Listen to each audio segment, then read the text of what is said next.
Somebody you love is in jail, they've been arrested, but they haven't been convicted of a crime, and you want to get them out of jail.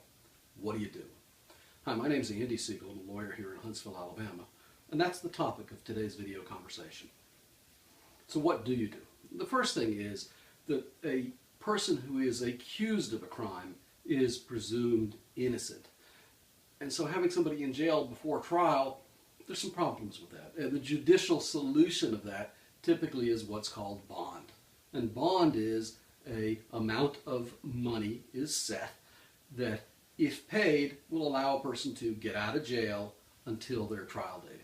It is the judicial equivalent of a judge saying, oh, you're promising that your friend Johnny is going to show up for court? Really? Put your money where your mouth is.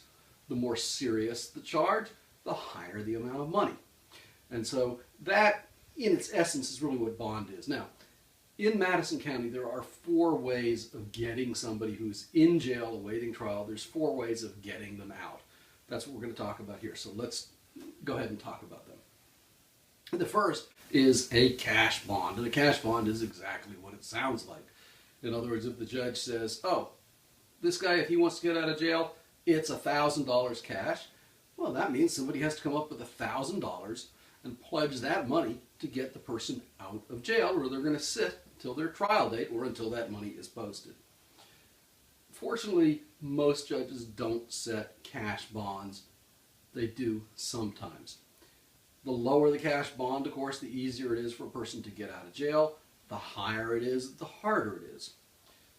When people have very high cash bonds, it's almost the same thing as having no bonds. For instance, if a judge says, I'm setting this bond at $10,000 cash, that's essentially the equivalent of saying, hey, you're not getting out of jail.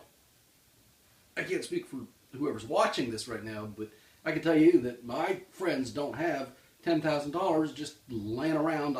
It's not like they go in their back wallet and go, oh, $10,000, here you go. So, fortunately, there are answers when that happens. And again, we're talking about the first type of bond, the cash bond. A lawyer can go to court and say, Judge, could you please change the bond from a cash bond to a regular bond? Or if you're going to insist on a cash bond, can it be reduced, or can other things be done? So there's a variety of remedies that a lawyer can do. Now, one issue that sometimes comes up when there's a cash bond, sometimes people will call me up and say, hey, whatever, Johnny, he has a $500 cash bond. What do we do? Depending on the amount of bond, it might be cheaper to actually pay the bond, pay the cash, than to spend money on a lawyer who may or may not be able to get you results. In other words, if it's a $500 bond and you're going to spend $500 on a lawyer, why not just pay the bond? Of course, those circumstances vary. If it's a $10,000 bond and you're paying a lawyer $500 to get the bond reduced, and the lawyer gets the bond reduced to, $1,000, it might be well worth it. But you'll need to talk to a lawyer as the circumstances dictate. Let's go on and talk about the second kind of bond.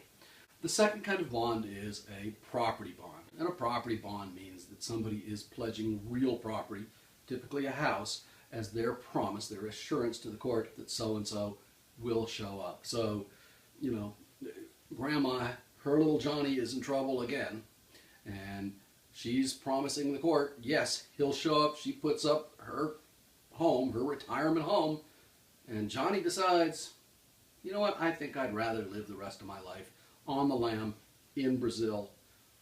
The effect can be that Granny loses her house.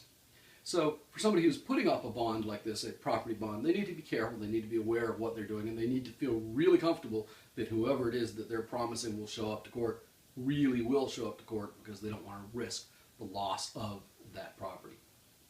The third type of bond is when somebody uses a bonding company. And essentially what happens with a bonding company is the bonding company says, hey, we'll step in the shoes of the person who's promising the money. We'll promise the court the money for a fee. So let's say somebody has a bond of $2,000 and they want to get, and Johnny wants to get out of jail. He calls his friends. They go, Johnny, we don't have $2,000. We only have $200. Bonding company says, hey, if you'll pay us the $200, which we'll keep forever and ever, we will promise the court the balance if Johnny skips. And so we'll take that bet if they think it's appropriate.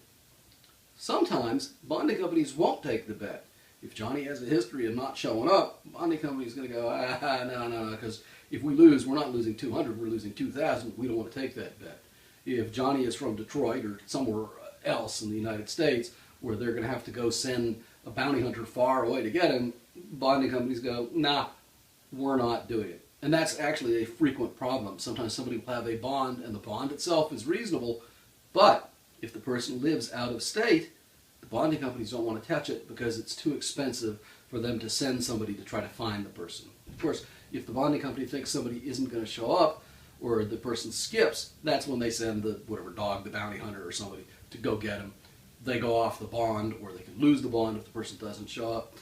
The person winds up back in jail. Not good for the person, not good for the bonding company if they lose the money too. So that's the third type of bond. The fourth way that people get out is through the Office of PreTrial Release, which is located here in Madison County on Madison County cases. And you would need to contact them, and they can make arrangements for somebody to get out as well.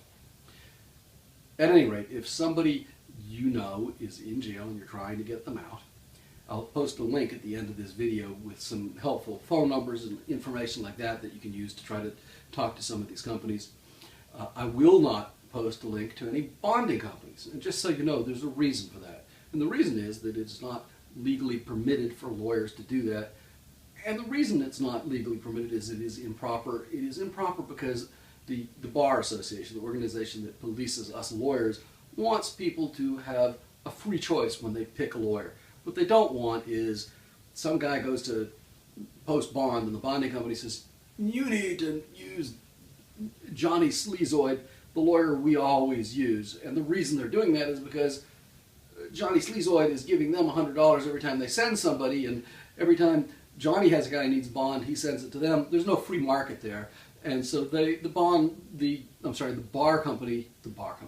Bar Association doesn't want people being steered to one lawyer or another. They want a person who's looking for a lawyer to have a free, honest choice in making a lawyer. And of course you want an honest lawyer, I hope, to represent you or represent that person, since the lawyer is that person's face in court. So hopefully a person doesn't want to be represented by a lawyer with a bad reputation, because that telegraphs to the guy who's already in the hot seat. At any rate, if you found this video helpful, I appreciate it if you'll hit subscribe if you want to see more videos like this. If you want to comment, if there's other topics you want to hear about, if you'll comment about that. If you want to come in and talk to us, please give us a call. The phone number should be below here. We're Siegel and Siegel. When you come talk to us, your first consultation is free. We're not going to charge you to decide whether or not we want to take your case, or for you to decide whether you want us as your lawyers. I just think that's improper. So your first consultation with us is free. As I said, I hope you enjoyed this video. Thank you for watching. I'm Andy Siegel.